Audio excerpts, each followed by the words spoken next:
If you are, currently navigating the healthcare system for an aging parent or even just tracking your own long-term health trajectory, you know how heavily our medical model relies on pharmacological fixes. Oh, absolutely. Like you go to a clinic with elevated blood pressure and you leave with a script for a little orange bottle of pills. Or you report chronic joint pain and you get an anti-inflammatory. It's just a very familiar, highly quantifiable, and incredibly clinical transaction. Right. And I mean, it is the standard pathway, and for good reason. Mm. It provides a measurable intervention. You take a specific milligram dosage of a compound, and ideally, the targeted symptom diminishes. Yeah. But in geriatric care specifically, the pharmacological pathway often initiates this really complicated cascade of side effects, where one pill requires another just to manage the nausea, like the lethargy caused by the first one. Exactly, which is why the holy grail of elder care right now is finding non-pharmacological interventions that actually deliver, measurable clinical results. And that brings us to the core of today's deep dive. Yeah, this is a fun one. Because what if your doctor bypassed the pharmacy entirely and handed you a prescription that simply said, like, take 2 tomato plants, pot them in some soil, and call me in the morning? It initially sounds like a metaphor, right, for just slowing down and taking it easy. Uh, Or perhaps a piece of wellness advice you'd find on a lifestyle blog rather than a serious medical directive. Okay, let's unpack this because we are looking at hard science today to see if that exact scenario, gardening as a prescribed medical intervention, is actually supported by rigorous data. And we really do have the data for it. Right. We are pulling our insights from a 2021 systematic review and meta-analysis published in the Journal of Clinical Nursing. They investigated the effectiveness of what the medical community officially calls horticultural therapy, or HT, on the physical and psychological health of older adults. And we're looking at a highly substantial data set here. The researchers synthesized findings from 10 randomized controlled trials involving 884 older adults. That's a lot of people. It is. And to understand the urgency behind this research, you just have to look at the demographic cliff we are rapidly approaching. By the year 2050, the global population of adults over the age of 60 is projected to hit 2 billion. 2 billion people navigating the inevitable physiological declines of aging, the loss of muscle mass, shrinking cardiovascular stamina, coupled with the really profound psychological struggles of anxiety, depression, and, epidemic levels of loneliness. Right, it's a massive challenge. So our mission today is to sift through these international trials to determine if horticultural therapy is a legitimate, evidence-based medical treatment capable of addressing those declines, or if it is, merely a pleasant way to pass the time. Well, to make that determination, the first thing we have to establish is the boundary of the intervention itself. Yeah. The scope of the studies in this meta-analysis was incredibly diverse, geographically and demographically. Yeah, they were everywhere. Exactly. We are looking at trials conducted in the U.S., China, Taiwan, Italy, Hong Kong, and Singapore. And the participants ranged from 60 to well over 85 years old. And the patient profiles were equally broad, I mean. The researchers weren't just looking at healthy, active seniors. They included cancer survivors, incredibly frail individuals residing in nursing homes, and patients actively managing mild to moderate Alzheimer's or dementia. Right, a really wide spectrum of baseline health. And the activities listed in the source material are just fascinating. You have structured tasks like planting vegetables and pruning, but also these beautifully specific sensory activities like taking guided walks to smell specific flowers or crafting grass dolls or making new clothes for flowers. Which sounds so lovely. It really does. And the sessions ran anywhere from 30 to 120 minutes, occurring 1 to 5 times a week. And that wide variance in activities and patient profiles highlights why the definition of horticultural therapy is so strict in a clinical context. The studies define HT as horticulture-related activities facilitated by a professional to improve diverse, specific outcomes. Okay, I have to push back a little on that definition, though. I'll go for it. Is this essentially a semantic trick to rebrand a hobby so we can bill it as medicine? Like if someone gives their grandfather a watering can and points him toward the petunias in the backyard, does that count as HT? Wow. Because if he's doing the exact same physical motions as the people in the study, it seems kind of strange to disqualify it just because a professional isn't standing there watching him. You're highlighting the exact difference between therapeutic recreation and clinical therapy, though. Yeah. I mean, the grandfather in the backyard is undeniably doing something beneficial for his health. Right. but it is not horticultural therapy. The vital differentiator is the facilitator and the clinical environment. These interventions are taking place in controlled settings, specialized care units, hospitals, structured nursing homes. So it's very intentional. Exactly. And they are guided by trained horticultural therapists, nurses, or certified master gardeners who are operating with a targeted physiological or psychological goal. So the facilitator is actively scaling the cognitive and physical load of the activity based on the patient's immediate capacity. Precisely. If a patient with dementia is becoming agitated by a complex potting task, the therapist scales the intervention down to a purely sensory experience, touching the soil, smelling the leaves. Oh, I see. Yeah. Or if a stroke recovery patient needs to work on a specific motor function, the therapist positions the plants to force a specific reaching motion. It is that deliberate, monitored structure that transforms just, puttering in the garden into a measurable medical intervention. Okay, well, if the intervention is that highly targeted, the obvious question is, what is the actual physiological yield? We know that digging in the dirt is generally a low-intensity activity, so did it actually move the needle on the physical health metrics for these 884 adults? What's fascinating here is that the physiological data reveals a really compelling narrative about how older bodies interact with low-impact, repetitive tasks. The meta-analysis found highly significant improvements in two critical areas: upper body flexibility and aerobic endurance. And to measure that flexibility, the researchers utilized the back scratch test, which is just seeing how close the participants could get their hands together behind their backs. Right, a classic mobility test. And for aerobic endurance, they relied on a standard 2-minute step test. And those specific improvements are massive for geriatric independence. Upper body flexibility isn't just about athletic mobility.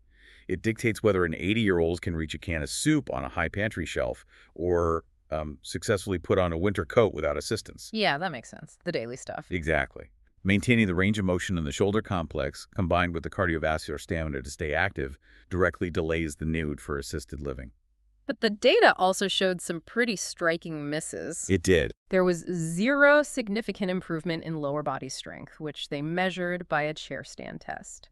No improvement in lower body flexibility, agility, dynamic balance, or their activities of daily living, the Barthel Index. Right. So it didn't objectively help them bathe or dress themselves any better than the control groups. Which aligns perfectly with the biomechanics of the activity. I mean, planting seeds at a table or pruning a waist-high shrub does not demand the explosive leg strength required to repeatedly stand up from a deep chair. You aren't engaging the major muscle groups of the lower body under any real load.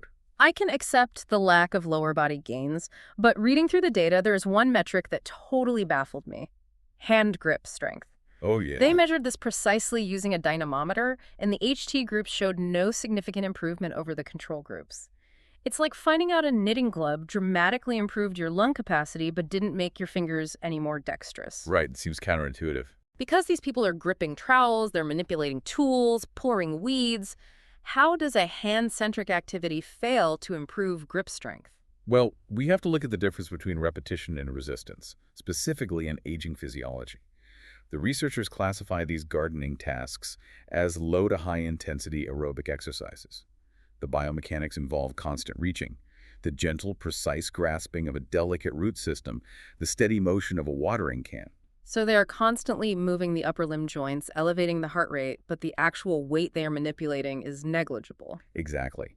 To build raw muscle mass or dramatically increase grip strength, especially in a frail demographic where muscle atrophy is already occurring, you need progressive, heavy resistance. You need to tear muscle fibers so they rebuild stronger. Like actual weightlifting. Right. In a structured HT session designed for an 85-year-old, you are not deadlifting 50-pound bags of wet topsoil. You are lifting ounces. The intervention relies on continuous, low-resistance mobility, which builds stamina and lubricates the joints, but provides nowhere near the mechanical tension required to spike dynamometer readings. It provides cardiovascular endurance and mobility, but not brute force. That's a good way to put it. The physical benefits are undeniably real, but they are incredibly specific and, somewhat limited in scope. Which brings us to a massive contradiction in the source material. Okay. If the physical gains are limited to shoulder flexibility and mild aerobics, why did the participants adhere to the program with such fierce dedication? Yes. the adherence rates. The studies reported adherence rates between 66% and 100%. People simply were not skipping these sessions. And to add to that, there were 0 adverse events reported. No one was getting hurt. The answer to that incredible adherence rate seems to lie entirely in the psychological data. And the psychological metrics are where horticultural therapy fundamentally separates itself from traditional physical therapy. The systematic review showed that HT significantly improved emotional functioning, elevated general well-being, and caused a massive spike in overall quality of life across the varied patient populations. And digging into that psychological data, there is a phenomenon I want to call the loneliness paradox. I like that term. Thanks. The researchers noted a statistically significant decrease in feelings of loneliness among the participants, alongside a measurable increase in what they termed reassurance of worth. But the paradox is that the therapy achieved this drop in loneliness without actually increasing their broader social networks. And that completely upends our standard approach to geriatric isolation. Right. Because the traditional assumption is that loneliness is merely a math problem regarding proximity. If an older adult is lonely, the prescribed solution is to increase their volume of social contacts. Put them in a crowded room, schedule more group activities. Right, the bingo hall solution. Just surround them with other people and assume the proximity cures the isolation. But the data indicates that these HT groups didn't result in sprawling new friendships or expanded social calendars outside the clinical setting. The profound drop in loneliness wasn't driven by idle chatter over a tomato plant. Wow. It was driven by the psychology of purpose. That reassurance of worth, the researchers noted, comes from the act of caregiving. When an aging adult who has likely spent the last decade having things done for them, being cared for by nurses and children, suddenly becomes the sole provider for a living organism, it shifts their entire identity. A living thing is depending on them to thrive. Here's where it gets really interesting, though, because it isn't just the abstract psychology of purpose doing the heavy lifting here. As I was going through the biological mechanisms section of the review, there is a detail about soil bacteria that completely blew my mind. Oh, this part is fantastic. We were talking about a literal physiological response to dirt. Yes. The neurobiological response to the soil biome is arguably the most compelling mechanism in the entire review. The researchers cite that physical contact with soil actually evokes a serotonin output in the brain. It is triggered by a specific species of bacteria present in the dirt called mycobacterium. Right. When a participant gets their bare hands into the soil, this bacteria interacts with their system to trigger a biological response that acts like a natural antidepressant. It literally forces the brain to create feelings of happiness. And from an evolutionary biology standpoint, it makes perfect sense. We evolved in constant tactile contact with the earth, sharing a microbiome with the soil. Reintroducing that bacterial interaction triggers deeply ingrained neurochemical pathways. That is just wild to think about. It is, and the study outlines another compounding biological mechanism. The visual and tactile processing of foliage actively decreases activity in the prefrontal cortex while simultaneously promoting parasympathetic nervous system activity. So it's essentially acting as an emergency brake on the brain's stress centers. Dialing down the prefrontal cortex quiets that executive functioning area that is constantly worrying about medical schedules or analyzing cognitive decline, and it allows the parasympathetic system, the rest and digest pathway, to completely take over. Right. And if you connect that physiological mechanism to the bigger picture, it explains why this intervention scales so beautifully to patients with Alzheimer's or moderate dementia. How so? Well, for a patient experiencing cognitive decline, a traditional social interaction or a complex puzzle can cause severe agitation because it demands heavy executive functioning.